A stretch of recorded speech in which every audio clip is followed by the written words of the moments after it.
So విజేతలందరికీ స్వాగతం, విజయ ప్రపంచానికి స్వాగతం. ఎందుకంటే ఈరోజు ఏదైతే మీరు ఇక్కడ నేర్చుకుంటున్నారో మీరు అమలు చేస్తే విజేత, మీరు అమలు చేయకపోతే ఏమీ ఉండదు. ఎట్లుందో లైఫ్ అట్లే ఉంటుంది.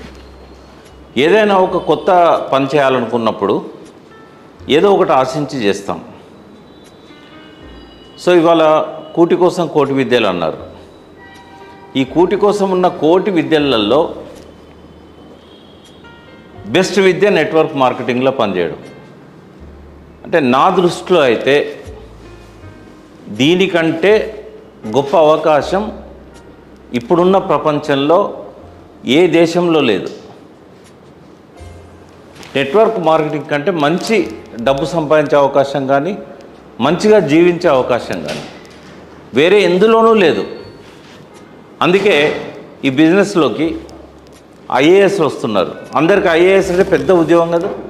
ఆ ఐఏఎస్లు బిజినెస్లోకి వస్తున్నారు, ఆ ఐపీఎస్లు బిజినెస్లోకి వస్తున్నారు. ప్రపంచంలో అత్యంత ధనవంతులు బిజినెస్లోకి వస్తున్నారు. బిల్ గేట్స్ ఏమన్నాడంటే, నాకు మరో జన్మంటూ ఉంటే నేను నెట్వర్క్ మార్కెటింగ్ బిజినెస్ చేస్తాను.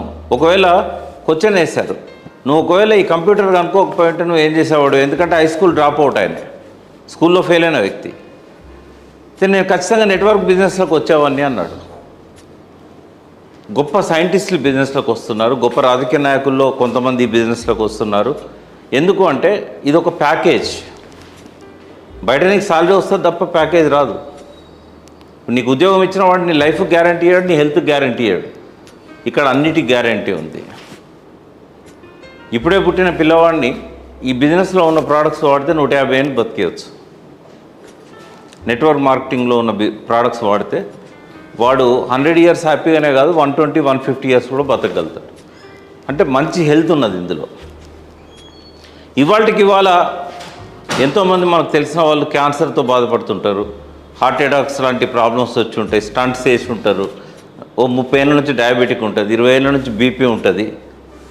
ఈరోజు ఈ బిజినెస్లోకి వస్తే ఒక 1 to 2 ఇయర్స్లో అన్నిటి నుంచి కూడా బయటపడవచ్చు.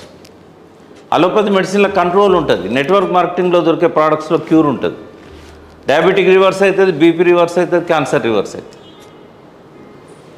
ఇందులో హెల్త్ ఉంది, ఇందులో బ్యూటిఫుల్ లైఫ్ ఉంది.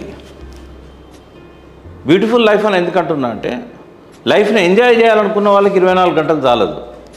కానీ లైఫ్ ఎంజాయ్ చేయాలనుకొని ఈ జాబ్ చక్కర్లా, ఈ బిజినెస్ చక్కర్లా, బయట ఉన్న బిజినెస్ల చక్కర్లలో పడ్డోళ్లకు 24 గంటలు వాళ్ళ సంపాదనకి సరిపోతుంది తప్ప వాళ్ళు లైఫ్ను ఎంజాయ్ చేయడం అనేది వాళ్ళ జీవితంలో ఉండదు. ఆ కోరికతోనే వాళ్ళు చచ్చిపోతారు తప్ప లైఫ్ ఎంజాయ్మెంట్ అనేది ఆ జీవితంలో లేదు. ఈ లైఫ్ చాలా అందమైంది అనుకున్నప్పుడు దాన్ని జీవించాలి, మనం ఉపయోగించుకోవాలి. కనీసం పిల్లలతో వారానికి ఒక్క పూట కుదురుగా తినే అవకాశం కూడా ఇవాళ ఉన్న ఇంజనీర్లకు కానీ, సాఫ్ట్వేర్లకు కానీ ఎవరికీ లేదు. డబ్బు సంపాదించే వాళ్ళకి ఫ్యామిలీతో కూర్చొని ఒక సాయంత్రం భోజనం చేద్దాం, ఓ సాయంత్రం టెంపుల్ పోదాం, సరదాగా ఓ సినిమాకు పోదాం, కలిసి కూర్చొని చూద్దాం సినిమా అంటే, ఈ డబ్బు కోసం పరిగెత్తి కొంత బ్యాంక్ బ్యాలెన్స్ పెరుగుతున్నది. కానీ ఆ పెరిగిన బ్యాలెన్స్ తర్వాత రోగాలకు, డాక్టర్లకు, మందులకు ఆ బ్యాలెన్స్ మళ్ళీ జీరో అవుతున్నది. అంటే 40-50 ఏళ్ళు డబ్బు సంపాదన కోసం కష్టపడడం, ఆ సంపాదనలో ఆరోగ్యాన్ని పాడు చేసుకోవడం, తర్వాత మళ్ళీ 30 ఏళ్ళు సంపాదించిన డబ్బునంతా రోగాల కోసం ఖర్చు పెట్టుకోవడం. ఇది బయట లైఫ్. ఇది ఇందులో అన్నీ ఉన్నాయి. నేను పాలిటిక్స్లో ఉన్నాను. నేను టీఆర్ఎస్లో కోఫౌండర్ని, చైర్మన్గా ఉన్నాను వాటర్ రిసోర్సెస్ డెవలప్మెంట్ కార్పొరేషన్కి. కానీ నాకు అన్నిటికంటే ఎక్కువ సంతోషాన్ని ఇచ్చేది నాకు నెట్వర్క్ మార్కెటింగ్. ఎందుకంటే రాజకీయాల్లో ఉండి ఒక మంత్రిగా ఉన్నా కూడా ఓ 10 మందికి ఉద్యోగం ఇచ్చే అవకాశం లేదు అక్కడ. కానీ ఇక్కడ కొన్ని లక్షల మంది నిరుద్యోగులకు, కేవలం ఇంటికే పరిమితమైన ఆడవాళ్ళకి, ప్యాకెట్ మనీ కోసం తండ్రిని తల్లిని ఇబ్బంది పెడుతున్న స్టూడెంట్స్కి, రిటైర్ అయినాక మందుల కోసం పిల్లల మీద ఆధారపడుతున్న పేరెంట్స్కి, అందరికీ ఇక్కడ కొద్దిగా కష్టపడితే డబ్బు సంపాదించే అవకాశం ఉంటుంది. అందుకే this is the best opportunity. డబ్బుతో పాటు ఆరోగ్యం వస్తుంది, ఆరోగ్యంతో పాటు ఆనందం వస్తుంది. సో మనిషికి అల్టిమేట్గా కావాల్సిన సంతోషం. ఆ సంతోషం దొరికే ఒకే ఒక్క వ్యాపారం నెట్వర్క్ మార్కెటింగ్. అందుకే దీన్ని ఏమంటారు, వే ఆఫ్ ది లైఫ్ అంటాను నేను. Network marketing is the way of the life. ఇక్కడంతా పాజిటివ్గా ఆలోచిస్తారు. నాకు ఎందుకు రాజకీయాలు నచ్చవంటే అక్కడ చుట్టూ నెగిటివ్ ఆలోచించే వాళ్ళే ఉంటారు. మన గురించి ఎప్పుడు ఎవరో ఒకరు కిందికి లాగడానికి ట్రై చేసే వాళ్ళే ఉంటారు. అసూయతోని, ఈర్ష్యతోని, ద్వేషంతో ఉన్న వాళ్ళే మన చుట్టూ ఉంటారు. అక్కడ ఉంటే మన మనసు కూడా ఖరాబ్ అయిపోతుంది, ప్రశాంతంగా ఉండదు. సజ్జనుల సాంగత్యంలో ఉంటే, ఆ సత్సంగంలో ఉండే ఆలోచనలు, ఆనందమే వేరు. అందుకే ఇక్కడ ఎవరు నెగిటివ్గా ఆలోచించే వాళ్ళు ఉండరు. ఒకవేళ ఉన్నా కూడా 2-3 నెలల బిజినెస్లోకి వెళ్ళిపోతారు. లైఫ్ లాంగ్ ఇలా మంచి వాళ్ళే ఉంటారు. మంచి వాళ్ళతోనే సాంగత్యం ఉంటుంది, మంచి వాళ్ళతో కలిసి పంచుకునే ఆనందం ఉంటుంది. ఇవన్నీ కూడా నెట్వర్క్ మార్కెటింగ్లోనే సాధ్యమవుతాయి. 100 ఏళ్ల నుంచి నెట్వర్క్ మార్కెటింగ్ ఉంది ప్రపంచంలో. భారతదేశానికి మాత్రం 26 సంవత్సరాల క్రితం వచ్చింది. నాకు ఇది 18 సంవత్సరాల కింద తెలిసింది. తెలిసినప్పటి నుంచి ఈరోజు వరకు నేను దీన్ని వదిలిపెట్టలేదు.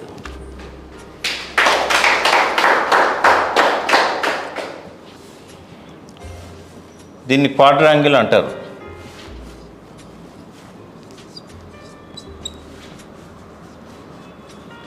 ఎవరు డబ్బు సంపాదించాలన్నా ఈ 4 డబ్బాలలో ఏదో ఒక దానిలో ఉంటారు. ఇంతకు మించి వేరే డబ్బా లేదు. దొంగతనం చేసే వాళ్ళకు ఉంటుంది ఇంకో డబ్బా. ఇదేంటంటే ఎంప్లాయీ, అంటే ఏదైనా ఉద్యోగం కావచ్చు, ఏదైనా, ఎనీథింగ్. ఈ సెల్ఫ్ ఎంప్లాయ్మెంట్. ఇప్పుడు ప్రొఫెషన్స్ అన్నీ ఉంటాయి. వ్యవసాయం చేసేవాళ్ళు, బయట సొంతంగా అరటి పనులు అమ్ముకునేవాడు, బంతిపూలు అమ్ముకునేవాడు, వాళ్ళు ఎవరి మీద ఆధారపడరు. వాళ్ళు ఇంకోరికి కింద ఉద్యోగం చేయరు. వాళ్ళు సొంతంగా వాళ్ళు ఒక 1500-2000 పెట్టి తోపుడు బండి పెట్టుకొని సెల్ఫ్ ఎంప్లాయ్మెంట్ క్రియేట్ చేసుకుంటారు. అక్కడ నుంచి స్టార్ట్ చేసి ఒక పెద్ద పేరున్న డాక్టర్ కానీ, ఒక పెద్ద పేరున్న అడ్వకేట్ కానీ అందరు దీనిలోకి వస్తారు. సెల్ఫ్ ఎంప్లాయ్మెంట్, సొంతంగా వర్క్షాప్ పెట్టుకున్న వాళ్ళు కానీ. సో ఇది ఒకరి కింద ఉద్యోగం చేయడం. ఈ రెండిట్లోనే మనకు 90% ఉంటుంది. ఇక్కడనే 90% ఉంటారు. ఇక్కడ ఓన్లీ 10-20% ఉంటారు ఎంప్లాయీస్, లేదా 30% ఉంటారు. మిగతా వాళ్ళంతా ఇళ్ళనే ఉంటారు. 60% ఇళ్ళనే ఉంటారు సెల్ఫ్ ఎంప్లాయ్మెంట్. ఇక్కడ ఏంటంటే వాళ్ళు 8 అవర్స్ 10 అవర్స్ పని చేస్తేనే డబ్బు వస్తుంది, లేకపోతే రాదు. ఉద్యోగంలోకి వెళ్ళి తీసేస్తారు. లిమిటెడ్ సాలరీ, తర్వాత నో గ్యారంటీ. వానికి కోపం వచ్చినా పంపించేస్తాడు, వీనికి కోపం వచ్చినా పంపించేస్తాడు. ఇక్కడ ఏంటంటే మన ఓన్ బిజినెస్, కానీ వర్షం వచ్చినా నడవదు, ఎండ గట్టి కొడిగినా నడవదు, చలి బాగున్నా నడవదు. పబ్లిక్ రారుగా రోడ్ల మీదకి. కర్ఫ్యూ ఉన్నా నడవదు, బంధులున్నా నడవదు, కోవిడ్ వచ్చినా నడవదు. ఇది కూడా రెక్కాడితే డొక్కాడే. ఇది మాత్రం బిజినెస్. ఇప్పుడు రోడ్ మీద షాప్ పెట్టుకొని సేటు గల్లా మీద కూర్చొని 10 మంది ఎంప్లాయీస్ని పెట్టుకున్నాడు అనుకో, అది బిజినెస్ కాదు, అది సెల్ఫ్ ఎంప్లాయ్మెంట్. గుర్తుపెట్టుకోండి. సెల్ఫ్ ఎంప్లాయ్మెంట్ బిజినెస్ తేడా ఏంటంటే, ఇప్పుడు రిలయన్స్ అంబానీ ఉన్నాడు, ఆయన ఎక్కడన్నా రిలయన్స్ షాప్లో మీకు కనబడ్డా, అది బిజినెస్. ఇప్పుడు ఈ కౌంటర్ మీద ఓనర్ ఉన్నాడా, లేడు, అది బిజినెస్. అంటే ఇక్కడ మీరు ఉండరు, కానీ బిజినెస్ నడుస్తూ ఉంటుంది, మీకు డబ్బులు వస్తూ ఉంటాయి. కానీ అతను మేనేజ్ చేస్తుంటాడు, ఫోన్ల ద్వారానో సీసీటీవీ కెమెరాల ద్వారానో మేనేజ్ చేస్తుంటాడు. ఇక్కడ ఏంటంటే పర్సనల్ అటెన్షన్ అనేది అవసరం, కొంచెం అవసరం. ఇది ఆయన బతికున్నా వస్తుంది, చచ్చిపోయినాక కూడా వస్తుంది. ఎందుకంటే ఇప్పుడు ధీరుభాయ్ అంబానీ స్టార్ట్ చేసిన రిలయన్స్, ఆయన చనిపోయినా కూడా ఆయన కొడుకులు నడుపుతున్నాడు కదా, గుమస్తాలు నడుపుతారు కదా. సో ఇల్లు ఏంటంటే ఇక్కడనే ఓనర్ గల్ల మీద కూర్చోవాలి, ఇక్కడ గల్ల మీద కూర్చోకుండా కూడా నడుస్తుంది. ఇళ్ళ కూడా డబ్బు బాగుంది. ఈ రెండిట్లో డబ్బు లేదు, మనకు బతకడానికే ఉంది ఇక్కడ డబ్బు. మనం ఇన్వాల్వ్ అయితేనే డబ్బు వస్తుంది, లేకపోతే రాదు. ఇక్కడ మనం ఉన్న డబ్బు వస్తుంది, లేకున్నా డబ్బు వస్తుంది. కానీ ఇక్కడ డబ్బే డబ్బును నడిపిస్తుంది. ఈ రెండిట్లో కూడా డబ్బును నడిపిస్తుంది. ఇక్కడ దీన్ని యాక్టివ్ ఇన్కమ్ అంటాం. మనం పని చేస్తే వస్తుంది, లేకపోతే రాదు, ఇది యాక్టివ్ ఇన్కమ్. ఈ రెండిట్లో కూడా ప్యాసివ్ ఇన్కమ్ వస్తుంది. పని చేసినా చెప్పినా మనకి ఇన్కమ్ వస్తుంది ఈ లెవెల్కి వెళ్ళిన తర్వాత. ఇదేంటంటే ఇన్వెస్ట్మెంట్స్. ఇప్పుడు షేర్ మార్కెట్లో డబ్బులు పెడతాం, మనకు సంబంధం లేకుండానే అది పెరుగుతూ ఉంటుంది, తగ్గుతూ ఉంటుంది. ఇన్వెస్ట్మెంట్స్ ఏదో ఒక కంపెనీలో పడేస్తాం డబ్బులు, దాన్ని మేనేజ్ చేయాల్సిన అవసరం లేదు, వాళ్ళే మేనేజ్ చేసుకుంటారు. చాలామంది డబ్బులు రిలయన్స్లో ఉన్నాయి, చాలామంది డబ్బులు చాలా షాపులలో ఉన్నాయి, అమెజాన్లో, ఫ్లిప్కార్ట్లో, ఎక్కడ షేర్ మార్కెట్లో ఉన్న ప్రతి బిజినెస్లో కూడా పెట్టే సామాన్యులే, మనలాంటి వాళ్ళే పెడతారు, వీళ్ళే ఎక్కువ పెడతారు. కానీ అక్కడ మనం అవసరం లేకుండానే అది నడుస్తూ ఉంటుంది. డబ్బు పెరగవచ్చు, తగ్గవచ్చు, ఒక్కోసారి బాగా పెరగవచ్చు కూడా. సో ఏది బెస్ట్? ఈ రెండు బెస్టా, ఈ రెండు బెస్టా?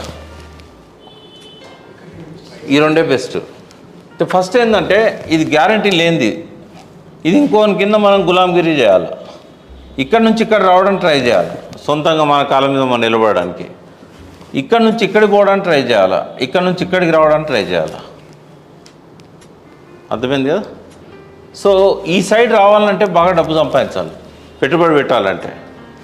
అయితే ఈ క్వాడ్రాంగిల్ కాకుండా, అంటే ఎందుకంటే ఇక్కడ ఉన్న వాళ్ళకి 4 ఈ 2 వద్దనుకుంటాను, ఈ 2 సాధ్యం కాదు.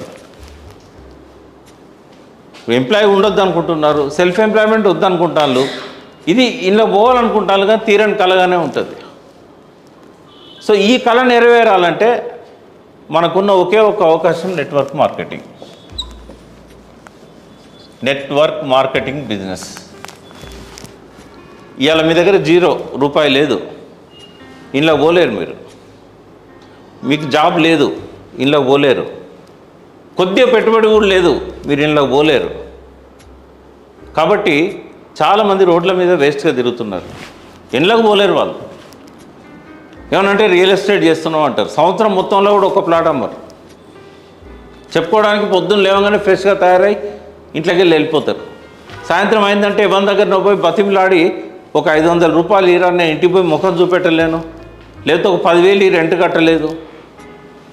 ఇది ఈ 4 ఇట్లు లేని వాళ్ళ పరిస్థితి. సో చాలామంది ఇంట్లో కుటుంబాలకు పరిమితమైన లేడీస్ ఉంటారు, వాళ్ళకి ఏదైనా చేయాలని ఉంటుంది, కానీ బయటికి రావడానికి వీలు కాదు. లాస్ట్కు భర్తతో తన్నులు తిన్నా పర్లేదు, బయటకు వస్తే బతకలేం కాబట్టి ఇంట్లోనే బానిసలాగా పడి ఉంటారు. వాళ్ళకు కూడా లోపల ఉంటుంది ఏదైనా చేయాలని. ఈ 4 ఇట్లు ఇళ్ళకు వాళ్ళు రాలేరు. ఉద్యోగం చేయడానికి భర్త ఒప్పుకోడు, సెల్ఫ్ ఎంప్లాయ్మెంట్ చేయాలంటే డబ్బులు ఉంటాయి, దీనికే డబ్బులు లేనప్పుడు ఇళ్ళకి రాలేరు. స్టూడెంట్స్ ఉంటారు, చదువుకోవాలి, ఇళ్ళకి రాలేరు, కానీ డబ్బు కావాలి. రిటైర్మెంట్ అయిన వాళ్ళు ఉంటారు, శక్తి సరిపోదు ఏమన్నా చేయాలంటే, కానీ ఇళ్ళకి రారు. కానీ ఈ బిజినెస్లో 18 ఇయర్స్ నుంచి 100 ఇయర్స్ వరకు ఎవరైనా రావచ్చు. గుడ్డివాడు రావచ్చు, కుంటివాడు రావచ్చు, అవిటివాడు రావచ్చు, మూగవాడు రావచ్చు, చెవిటివాడు రావచ్చు, కాళ్ళు చేతులు 2 లేకుండా మంచాలనే పండుకున్నవాడు కూడా రావచ్చు. ఆధార్ కార్డ్, పాన్ కార్డ్, ఒక బ్యాంక్ అకౌంటే చాలు. సో వాళ్ళు కూడా సక్సెస్ అయినలు.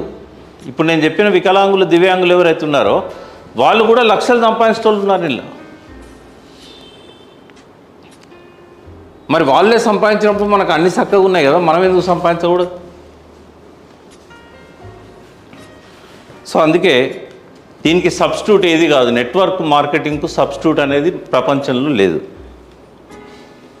ఇంత హ్యాపీనెస్ ఇచ్చేది, ఇంత హెల్త్నిచ్చేది, ఇంత డబ్బునిచ్చేది ఇంకోటి ఏది లేదు. ఎన్నైనా పెట్టుబడి కావాలి, కానీ ఇంట్లో పెట్టుబడి అక్కర్లేదు. మరి ఇంట్లో ఏం కావాలి? ఏమీ లేకుండా డబ్బులు వస్తాయా? ఇంట్లో కూడా కొన్ని కావాలి. ఏం కావాలి అవి? ఇప్పుడు నేను చెప్తాను ఆ లిస్టు. అవి కనుక మీరు చేయలేకపోతే నేను చెప్పేటి ఈ బిజినెస్ మీకు అవసరం లేదు. ఒకవేళ మీరు ప్రయోగం చేస్తే చేయండి, కానీ ఇందులో సక్సెస్ కారు. ఏం చేయాలి మనం? ఫస్ట్ ఏంటంటే ఇది స్కిల్డ్ బిజినెస్, గుర్తుపెట్టుకోండి. స్కిల్డ్ బిజినెస్, స్కిల్ కావాలి, స్కిల్ నేర్చుకోవాలి. ఒక వడ్లాయన బీరో చేయాలంటే స్కిల్ ఏం చేయలేడు. ఒక ప్లంబర్ వచ్చి ఇంట్లో నల్ల ఫిట్ చేయాలంటే స్కిల్ ఉండాలి. Skill training. ఈ స్కిల్ ఎట్లా వస్తుంది? ట్రైనింగ్తో వస్తుంది. ట్రైనింగ్స్కి అటెండ్ కావాలి. మనంతటా మనమే నేర్చుకోవాలి, ఎవరు నేర్పరు. మీటింగ్ ఉందంటే రావాలని నేర్చుకోవాలి. ఇప్పుడు ఇదంతా స్కిల్. ఇప్పుడు ఇవాళ నేను మీకు చెప్పబోయేదంతా కూడా స్కిల్. స్కిల్ లేకుండా మీరు ఈ బిజినెస్లో సక్సెస్ కాదు. నెట్వర్క్ మార్కెటింగ్ బిజినెస్లో స్కిల్ అండ్ ట్రైనింగ్ అనేది చాలా చాలా ఇంపార్టెంట్. తర్వాత ఇందులో కొన్ని టెక్నిక్స్ ఉంటాయి. ఈ టెక్నిక్స్ అన్నీ వంట పట్టించుకోవాలి. టెక్నిక్స్తో పాటుగా ఇందులో ఒక గొప్ప విషయం ఉంటుంది, ప్లానింగ్ అని. లైఫ్లో ఎక్కడ మనం ప్లానింగ్ చేసుకోం, అందుకే 97% ఫెయిల్ అవుతున్నాం జీవితాలలో. ఎందుకంటే జీవితాన్ని ప్లాన్ చేసుకోం. ఎప్పుడు ఏం చేయాలనే ప్లానింగ్ మనకు ఉండదు. గవర్నమెంట్కి ఉంటుంది 5 ఏళ్ళకు ఒకసారి ప్లానింగ్, కానీ వ్యక్తిగతంగా మనకు ప్లానింగ్ ఉండదు. టాటా బిర్లాలకు, అంబానీలకు, అదానీలకు ప్లానింగ్ ఉంటుంది, కానీ మనకు వ్యక్తిగత జీవితాలలో ప్లానింగ్ ఉండదు. ప్లానింగ్ లేకపోవడం వల్లనే జీవితం వృధాగా గడిచిపోతుంది. క్యాలెండర్లో డేట్లు మారుతూ ఉంటాయి, బర్త్డేలు పెరుగుతూ ఉంటాయి, హ్యాపీ న్యూ ఇయర్ చెప్పుకుంటూ పోతూనే ఉంటాం, కానీ లాస్ట్ హ్యాపీ న్యూ ఇయర్కి హ్యాపీ న్యూ ఇయర్కు మన జీవితంలో ఏం తేడా ఉండదు. మిజరబుల్గా తయారవుతుంది, ఇంకా అధ్వాన్నంగా తయారవుతుంది మన జీవితం. ఎవ్రీ ఇయర్ చూసుకుంటూ పోండి మీరు, లాస్ట్ ఇయర్ కంటే ఇయర్ అధ్వానంగా తయారవుతుంది. ఎందుకవుతుంది అంటే మనీ విలువ రోజు రోజుకు దిగజారుతున్నది. స్వాతంత్రం వచ్చినప్పుడు అమెరికా డాలర్ విలువ, భారతదేశంలో రూపాయి విలువ ఒకటే ఉండే. ఇప్పుడు మనం $1 కొనాలంటే 80 రూపాయలు పే చేయాలి. డాలర్తో కంపేర్ చేస్తే మన విలువ బాగా తగ్గిపోయింది. అందుకే 30-40 ఏళ్ళ కింద ఇందాక రఘు చెప్పినట్టుగా అప్పుడు 60లో 100 రూపాయలు వస్తే లైఫ్ హాయిగా గడిచేది, 80లో 1000 రూపాయలు వస్తే లైఫ్ హాయిగా గడిచేది, 2000లో 10,000 వస్తే లైఫ్ హాయిగా గడిచేది. 2020 వచ్చినప్పుడు 1 lakh వస్తే తప్ప మనం బతకలేని పరిస్థితి ఏర్పడ్డది. 2040 నాటికి 10 lakhs వస్తేనే ఇప్పుడున్న జీవితం గడపగలుగుతాం. కాబట్టే రోజు రోజుకు మన వయసు పెరుగుతున్న కొద్దీ జీవితం ఇంకా దిగజారిపోతూ ఉంటుంది, విలువలు దిగజారిపోతూ ఉంటాయి, సంతోషానికి దూరం అవుతూ ఉంటాం. అందుకే మనకు ప్లానింగ్ అనేది ఉండాలి. తర్వాత అన్నిటికంటే ఇంపార్టెంట్ ఈ బిజినెస్లో బిలీఫ్ అనేది చాలా ఇంపార్టెంట్. బిలీఫ్ 2 రకాలుగా వస్తుంది. మీరు చేయబోయే దాని పట్ల పూర్తిగా నాలెడ్జ్ ఉంటే మీకు బిలీఫ్ వస్తుంది. ఏదైనా పని చేయాలనుకో, ఇప్పుడు బండి నడపాలి, నేర్చుకున్నారనుకోండి బండి నడుపుతాననే బిలీఫ్ వస్తుంది. లేదంటే నడిపేటాయన ఒక ఆయన ముందుంటే వెనక కూర్చుంటే బిలీఫ్ వస్తుంది, నేను నడపగలుగుతాడని. బిలీఫ్ అనేది మీకు మీరు ఏర్పాటు చేసుకునేది, దాన్ని బయట నుంచి ఎవరం కూడా పెట్టలేం మీ మెదళ్ళల్లో. ఉదాహరణకు పెళ్లి చూపులో పోతాం, అమ్మాయిని ఇష్టపడతాం, పెళ్లి చేసుకుంటాం. చాలాసార్లు చూడకుండా కూడా పెళ్లి చేసుకుంటారు ముస్లిం కమ్యూనిటీలో. ఒక నమ్మకం, వచ్చే అమ్మాయి మంచిది, నా జీవితం బాగుంటుంది అమ్మాయితో నా కుటుంబం మొదలవుతున్నది, రేపు మా 2 పిల్లలు పుడతారు. ఈ నమ్మకంలో 100% ఉండకపోతే, సపోజ్ ఒక 1% తగ్గిందనుకో, ఏమో డౌట్ మళ్ళీ ఈ అమ్మాయి ఎట్లుంటుందో అని, అక్కడి నుంచి మిజరబుల్గా తయారవుతుంది లైఫ్. పెళ్లి చేసుకునే ముందు 100% ఫేత్తో చేసుకోవాలి. ఆ అమ్మాయిని కొంచెం అనుమానించినా కూడా, అంటే అనుమానం అంటే క్యారెక్టర్ గురించే కాదు, ఏమో ఈమె గర్విష్టేమో, మా అమ్మతో మంచిగా ఉంటుందో ఉండదో, ఎప్పుడైతే అనుమానం వస్తుందో రోజు రోజుకు అనుమానాలు పెరిగి ఆ జీవితం విచ్ఛిన్నం అయిపోతుంది. విమానం ఎక్కే ముందు నేను ఒక 100 ఏంది దాదాపు 1000 సార్లు విమానం ఎక్కాను. సంవత్సరానికి ఒక 50 సార్లు ఎక్కుతాను. కానీ ఎన్నడూ అందరి లోపల ఎక్కిన తర్వాత ప్యాసింజర్లను ఎక్కిస్తారు. ఆ డ్రైవింగ్ సీట్లో ఉన్నది మనిషా, చింపంజా, కోతే నాకు తెలియదు. పోనీ మనిషి ఉన్నాడని చెప్పి డోర్ తీసినప్పుడు మనిషి కనబడతాడు.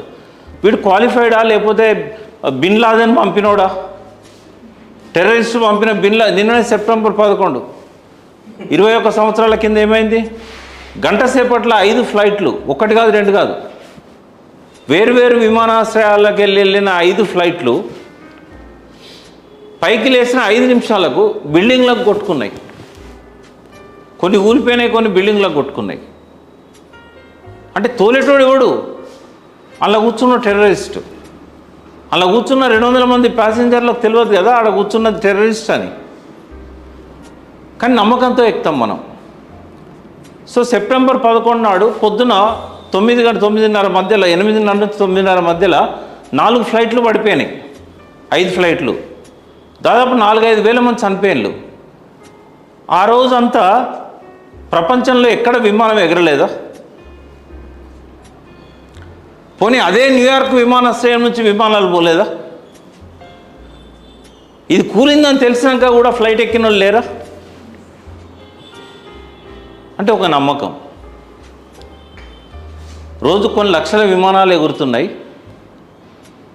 50 ఏళ్ళల్లో కొన్ని కోట్ల విమానాలు గాల్లో పోయినాయి, ఎగిరినాయి. కానీ కొన్ని డజన్ల విమానాలే కూలిపోయినాయి.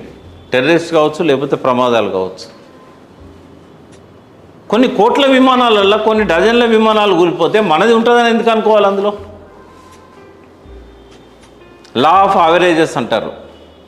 సరాసరి లెక్క తీస్తే 0.0000001% కూడా అవకాశం లేదు మన పైలట్ టెర్రరిస్ట్ కావడానికి, లేకపోతే మన విమానం కూలిపోవడానికి.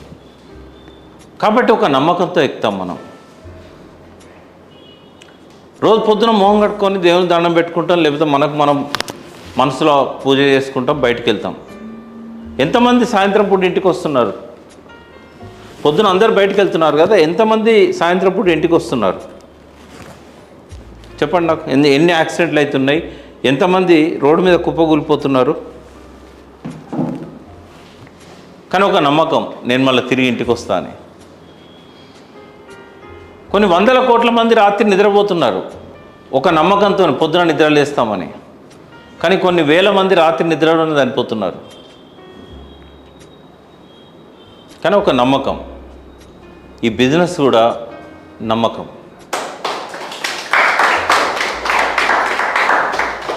డౌట్స్తో బిజినెస్ స్టార్ట్ చేశారనుకోండి, ఈ బిజినెస్లో మీరు సక్సెస్ కారు. నమ్మకంతో స్టార్ట్ చేయండి. ఏదైనా మనకు పూర్తిగా నాలెడ్జ్ లేనప్పుడు నమ్మకంతో మొదలు పెట్టాలి. తర్వాత నాలెడ్జ్తో నమ్మకం రెట్టింపు అవుతుంది. ఇప్పుడు ఒక ట్యాబ్లెట్ వేసుకోమంటాడు డాక్టర్, ఏ ట్యాబ్లెట్ ఇచ్చినా వేసుకుంటున్నాం ఎందుకు? ఒక నమ్మకం. ఒక డాక్టర్ని ఒక వ్యక్తి వాకింగ్ పోతున్నప్పుడు సడన్గా ఆయన కడుపు నొప్పి వచ్చింది. పక్కకున్న ఆయనకు డాక్టర్ని అడిగాను, డాక్టర్ మీరు పక్కనే ఉన్నారు కదా, నాకు కడుపు నొప్పి వస్తున్నది, ఒక ట్యాబ్లెట్ ఏమైనా ఉంటాయండి, మీ దగ్గర రెడీగా ఉంటాయి కదా అంటే, ఆయన జేబులోకి వెళ్ళి ఏం చేసిండంటే ఒక చిన్న ట్యాబ్లెట్ లాంటిది ఇచ్చిండు. ఇచ్చినాక కాసేపటికి తగ్గిపోయింది, చాలా హాయిగా ఉంది, ఇవాళ మీరు పక్కన లేకపోతే నేను చాలా ఇబ్బంది పడేవాడిని అని అన్నాడు. వాస్తవంగా ఆయన ఇచ్చింది ఏంటంటే తెగిపోయిన గుండి. ఎందుకంటే డాక్టర్ ఇచ్చిండని నమ్మకం. ఇప్పుడు డాక్టర్ ఏది ఇస్తే అది మింగుతున్నావా లేదా? ఇప్పుడు మన బిజినెస్లో కూడా హెల్త్ ప్రోడక్ట్స్ ఉన్నాయి, న్యూట్రిషన్ ప్రోడక్ట్స్ ఉన్నాయి. కానీ మనం ఇచ్చినప్పుడు మాత్రం డాక్టర్ దగ్గర పోవాలంటాం. ఎందుకంటే వాళ్ళకు మన మీద నమ్మకం ఉండదు.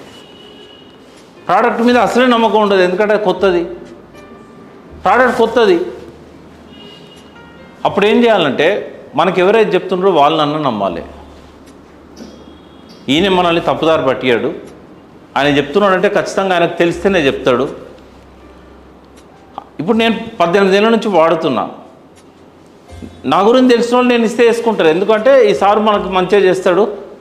కొన్ని వేల మందికి నేను ఇచ్చినా మంచిగా జరిగింది, నా మీద నేను ప్రయోగం చేసుకున్నా మంచిగా జరిగింది.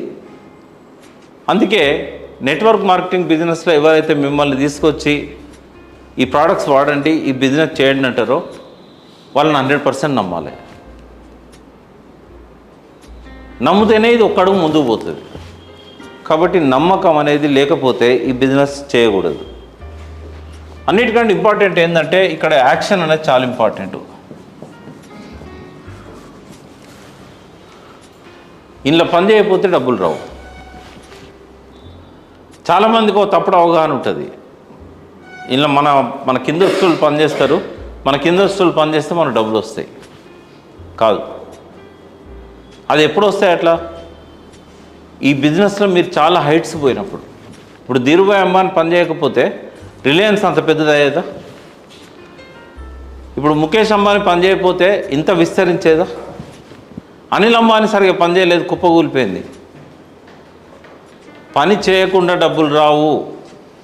కొందరేమో శారీరక శ్రమ చేస్తారు, కొందరు మానసిక శ్రమ చేస్తారు. ఇంట్లో ముందు క్రియేట్ చేయడానికి కష్టపడాలి, తిరగాలి, మాట్లాడాలి, మీటింగ్లోకి తీసుకురావాలి, ప్రోడక్ట్స్ కొనిపించాలి, ప్రోడక్ట్స్ వాడుతుండాలి. ఇదంతా పనే కదా. దానికి టైం కావాలి, టైం పెట్టాలి, తర్వాత కొంత మనసు పెట్టాలి దాని మీద. ఎవ్రీడే చేయాలి ఇది, దీనిలో హాలిడే లేదు. బయట హాలిడే సండే, ఇక్కడ సండేనే ఎక్కువ పని ఉంటుంది. బయట అందరు ఎక్కువ బిజీగా ఉన్నప్పుడు మనకి ఇక్కడ పని తక్కువ ఉంటుంది. బయట అందరు ఫ్రీగా ఉన్నప్పుడు మనకి ఇక్కడ పని ఎక్కువ ఉంటుంది.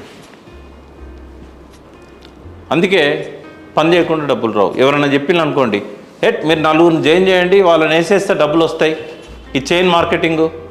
ఇంకా కొంతమంది అయితే మీరు కొంచెం డబ్బులు పెట్టండి, మీరు జాయిన్ కాండి, మళ్ళీ కింద వాళ్ళు జాయిన్ అయితే అందులోకెళ్ళి మీకు డబ్బులు వస్తాయి. ఇవి ఇల్లీగల్. గవర్నమెంట్ వాటిని బ్యాన్ చేసింది, మనీ సర్క్యులేషన్ స్కీమ్స్. కాబట్టి పని చేయకుండా డబ్బులు రావు. కాబట్టి యాక్షన్ అనేది చాలా ఇంపార్టెంట్. ఏ పని చేయాలి? బయట ఏదైనా చేయండి, డబ్బులు వస్తాయి. అరటి పనులు అమ్మినా వస్తాయి, బంతిపూలు అమ్మినా వస్తాయి. కానీ ఇక్కడ ఏ పని పడితే ఆ పని చేయకూడదు. పని చాలా సింపుల్ ఉంటుంది. పెద్ద బరువులు ఎత్తే పని ఏమి ఉండదు, మీరు చేయలేని పని ఏమి ఉండదు. ఒక అన్ఎడ్యుకేటెడ్ జాయిన్ అయినా అదే పని చేయాలి, ఒక రైతుల జాయిన్ అయినా అదే పని చేయాలి, ఒక ఐఏఎస్ వచ్చినా అదే పని చేయాలి, ఒక పెద్ద బిజినెస్ మ్యాన్ వచ్చినా అదే పని చేయాలి. కానీ ఆ పనులు ఏందో తెలుసుకొని చేయాలి. ఎప్పుడు ఏ పని చేయాలనేది మనకి ఇక్కడ ఒక గురువు ఉంటాడు. గురువు లేని విద్య గుడ్డి విద్య అంటారు. చాలామంది తెలియక ఏం చేస్తారంటే, గురువు అంటే మనకు పాఠాలు చెప్పినాడు అని చెప్పి ఆ సెప్టెంబర్ 5వ తారీఖు పోయి ఆయన కాళ్ళు మొక్కి దండం పెడతారు. పెట్టాలి, కానీ గురువు ఆయన కాదు, ఆయన ఉపాధ్యాయుడు. గురువుకు ఉపాధ్యాయునికి తేడా ఉంది. నన్ను పిలుస్తారు, గురు పూజా దినోత్సవం అని సెప్టెంబర్ 5 నాడు పిలుస్తారు. నేను అడుగుతా డైరెక్ట్, మీరు గురువులా ఉపాధ్యాయులా అంట. ఫస్ట్ టైం వాళ్ళకి ఆ ప్రశ్న ఎదురవుతుంది. గురువు ఏంది, ఉపాధ్యాయుడు ఏంది అంటే, పాఠాలు చెప్పేవాడు ఉపాధ్యాయుడు, జీవిత పాఠాలు చెప్పేవాడు గురువు. ఇక్కడ అక్షరాభ్యాసం చేయించరు, ఇక్కడ జీవిత పాఠాలు చెప్తారు.